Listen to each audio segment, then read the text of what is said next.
In this section, you will hear a conversation between Rachel and Cesar, discussing an upcoming field trip for their environmental science course. First, you have half a minute to look at questions 1 to 7.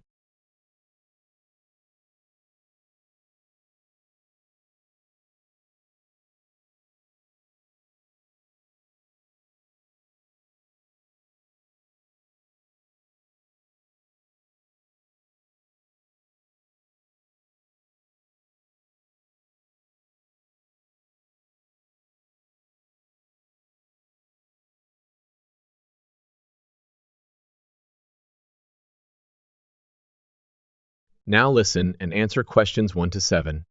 Hi, Cesar. How are you doing today? I'm doing well. Thanks for asking. Actually, I was planning to call you tonight to remind you about the upcoming field trip for our environmental science course. Field trip? I don't recall hearing about that. Can you provide me with more details? Sure, let me fill you in. The field trip is a 2-day excursion to the Warragamba Dam and the water treatment plant. It's a compulsory part of our first-year course, but I understand if you missed that information since you joined the course a bit late. Ah, I see. I must have overlooked that detail when I was trying to catch up.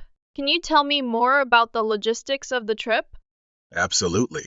We need to meet outside the library next Monday at 7 in the morning, or you can join us at the bus station at 7:45 to catch the coach that departs at 8 o'clock. Okay, and how long will the journey take? Well, the trip to the dam will take around 2.5 hours, and the return journey the next day could be as long as 3 hours due to evening traffic. I see. And what's the purpose of this field trip? Ah, I should have mentioned that earlier. The purpose is to visit the dam and learn about how it functions, including how they regulate the water supply for the city of Sydney. Interesting. And where will we be staying overnight? We won't be camping by the dam. Instead, we'll be staying in a nearby youth hostel, which has been arranged by the university. Great, that's good to know.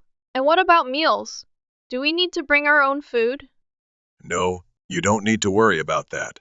The hostel will provide breakfast and an evening meal, and we can find a cheap place to grab lunch during the trip. Wonderful. That's very helpful. Just one last question. Is the Warragamba Dam the only one that supplies water to Sydney? No, there are a few other dams as well, but the Warragamba Dam is the main one. It's remarkable how much water the city of Sydney uses, with enough to fill 600 Olympic swimming pools each day. Wow, that's a staggering amount of water. Thank you for providing all these details. Cesar, I feel much more prepared for this field trip now. Before listening to the rest of the conversation, you have half a minute to look at questions 8 to 10.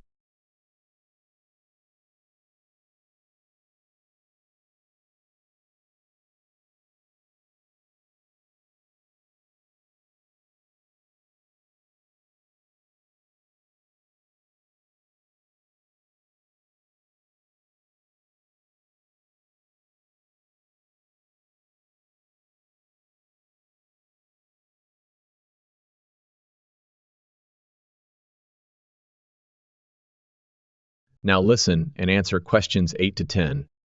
I'm curious. What's happening on the second day of our trip? Well, we'll be returning to town and visiting the water treatment plant to see how they purify the water for drinking. That sounds quite interesting. I'll make sure to bring my camera along. Yes, that's a great idea. We're supposed to include original photos for the final project at the end of the course. Don't forget to pack a notebook and pen or pencil as well. Got it. I'll make sure to bring those. You'll also need some comfortable walking shoes and spare clothes. And I'd recommend bringing a waterproof coat, as there's a good chance of rain next week. Maybe a hat too? I'm not sure about the hat, but I'll keep it in mind. Okay, no problem. And do you have a mobile phone with you? Yes, I do have one. Wonderful. Bring that along so we can stay in touch more easily during the trip. That's a good point, as long as the phones work up there. Ah, yes. That's something we'll have to keep in mind. Do I need to bring a map with me? No, I don't think you'll need a map. We won't be doing any map reading on this trip. All right then. I'll see you on Monday and thank you for providing all these helpful details. That's the end of part 1. You have half a minute to check your answers.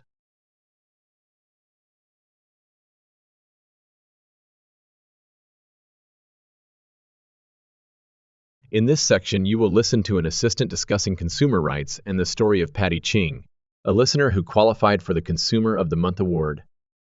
First, you will have time to look at questions 11 to 15.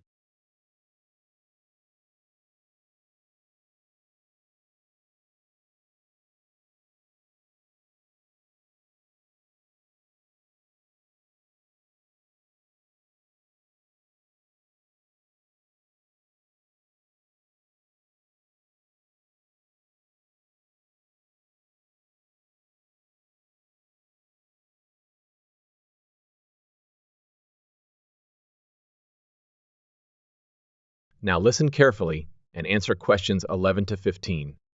Hello, everyone. This is the last program in our current series, Consumer's Choice. That's right, but we'll be back with a new series after the summer break. We'll tell you more about that later.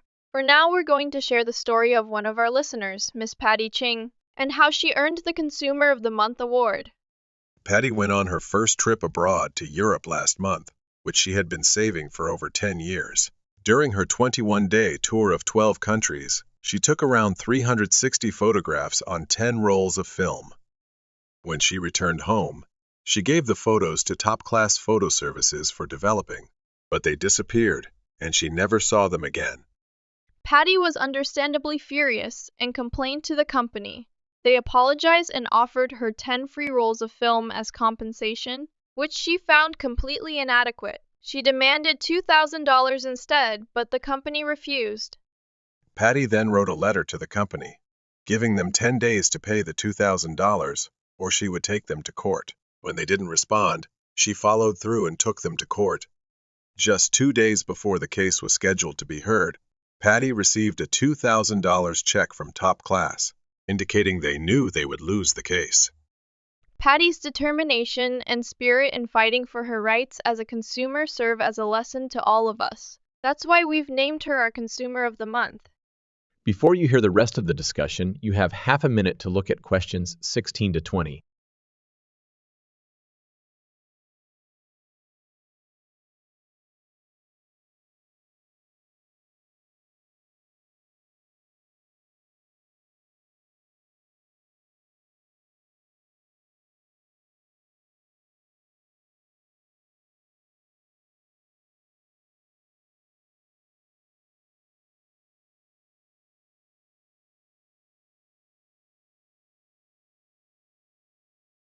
Now listen and answer questions 16 to 20.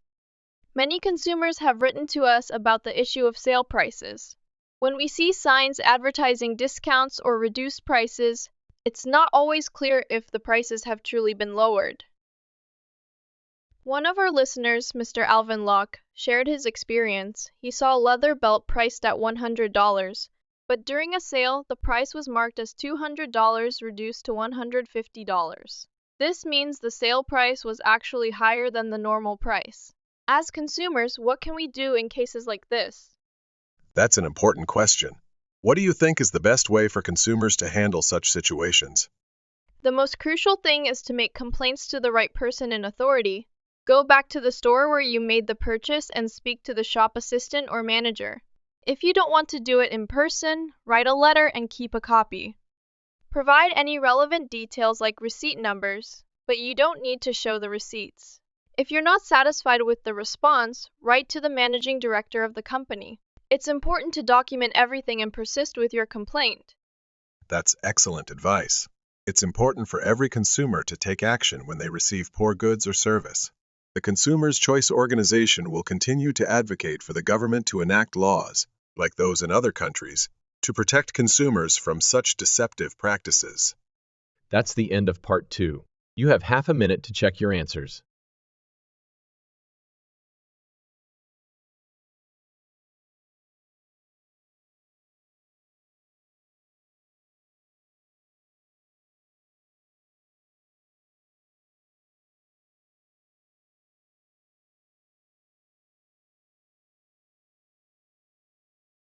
In this section, you will hear a conversation between Dr. Richardson and David Simons, discussing course requirements. First, you have half a minute to look at questions 21 to 25.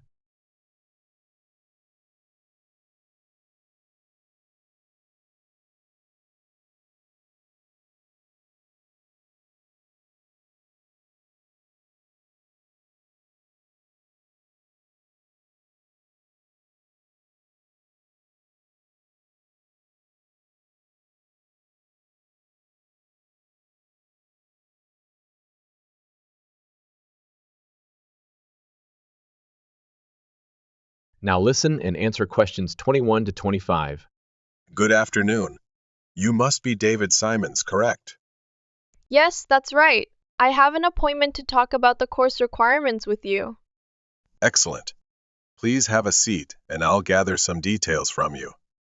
First, can I get your home address and student number? My address is 15 Market Avenue, Hornsby, and my student number is C97H85. Okay. I see you've already completed 18 credit points, but it looks like you haven't done the Screen Studies course, which is normally a prerequisite for this course. Could you tell me more about that? Well, the course coordinator gave me an exemption. I've worked in the movie and television industry for a couple of years, and they felt my practical experience fulfilled the same requirements as the Screen Studies course. All right. Let's go over the course requirements first, and then you can bring up any questions or concerns you might have. It's best to start with a few key dates. The final exam will be in the last week of June, around the 23rd, but the exact date hasn't been set yet. It could be the 25th or the 20th, but don't worry about that for now. Before the exam, there are 3 essay assignments and some set exercises, as outlined in your study guide. The set exercises are focused on defining concepts and key terms, and they have fixed answers in terms of content, not wording. As long as your answers are specific and clear, you should do well on them. I see there are about 20 terms here. How long should the answers be? You shouldn't exceed 250 words for each term. Okay, that seems manageable. And the third assignment, the journalistic review of a recent television development, looks fairly straightforward too. It's not too different from the work I've done before. Yes, it should be easy for you, but don't exceed 1,000 words on that one. Essays 1 and 2 are the more substantial ones. The first essay should be about 2,000 words, and the second one should be 2,500 to 3,000 words. Both should take an analytical approach.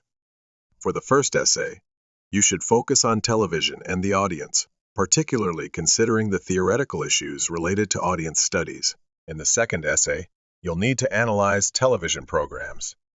Should I concentrate on a specific type of program for the second essay? Not necessarily, but you shouldn't try to cover too much.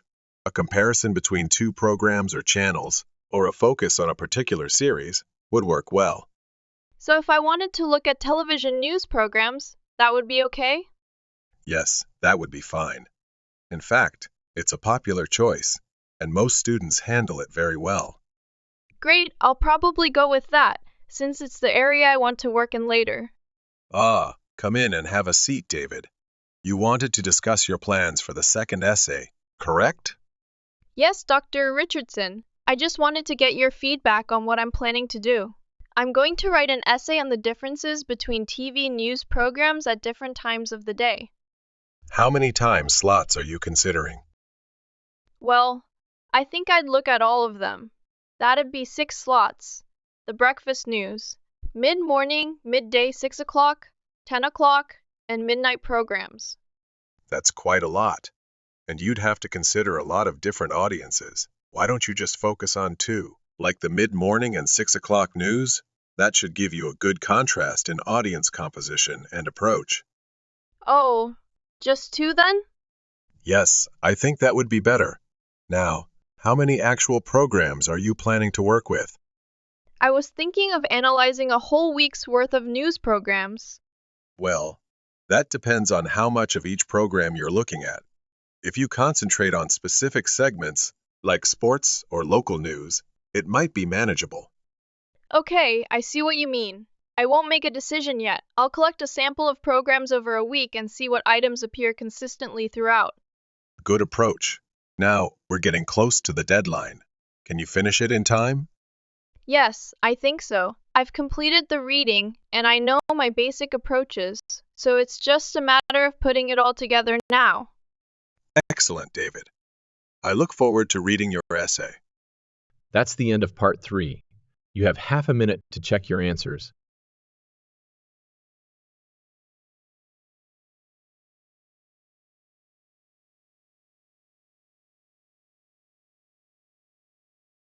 In this section, you will listen to a tutor discussing the history and impact of computer viruses. First, you will have time to look at questions 31 to 35.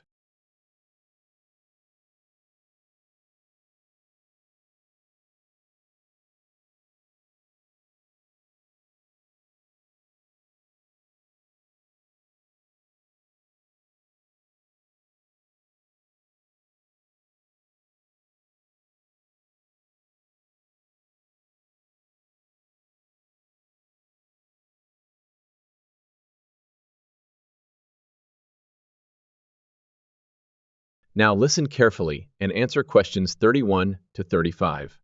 Good afternoon. Last week we discussed the positive impacts of computers on society. This week, we'll focus on a negative aspect, computer viruses.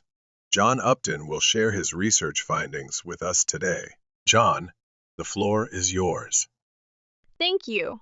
Mr. Yardley asked me to present my research project from last term.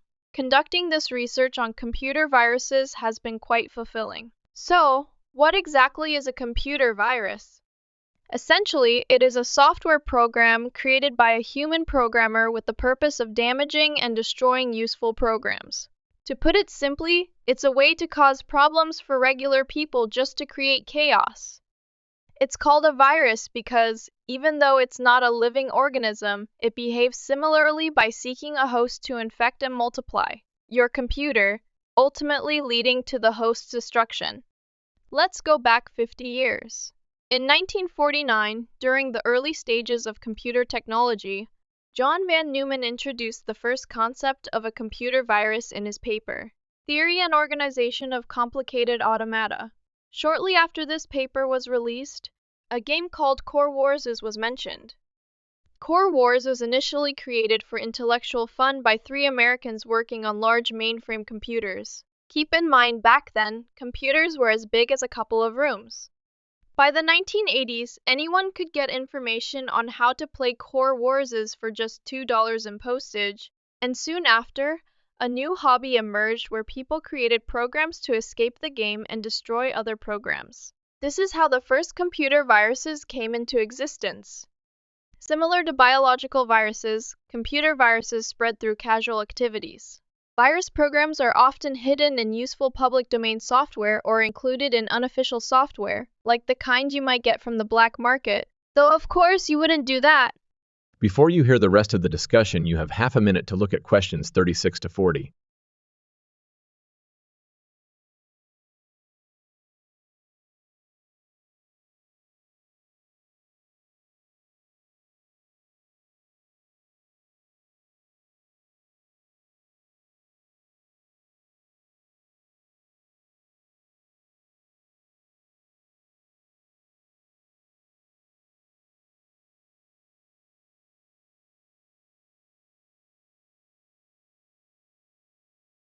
Now listen and answer questions 36 to 40.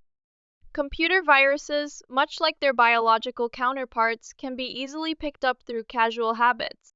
These virus programs are often intentionally hidden within legitimate software programs or distributed through unofficial channels, like the black market. It's quite shocking to realize that there are people who would go to such lengths to deliberately corrupt the data and systems of others. But the alarming rise in computer software infections and data loss is a clear indication that these virus creators are going to extreme measures to achieve their goals. They carefully conceal their malicious programs within legitimate applications, causing all sorts of errors that the average user may mistakenly attribute to hardware issues, rather than recognizing the true source of the problem. So, what can we do to combat these threats? First and foremost, we need to be extremely cautious about where we obtain our software from. Avoid any suspicious-looking emails or messages, as they could be vehicles for virus transmission. Additionally, we can try to understand how these viruses operate, how they achieve their objectives. This knowledge can help us develop effective countermeasures. Fortunately, there is a wide range of antivirus software available, both commercially and on the internet, which can assist in protecting our computers. Finally, if you ever have the misfortune of encountering one of these virus creators, I encourage you to let them know exactly what you think of their actions. We must stand firm against this plague of computer viruses and the individuals responsible for them. That is the end of part 4. You will now have half a minute to check your answers.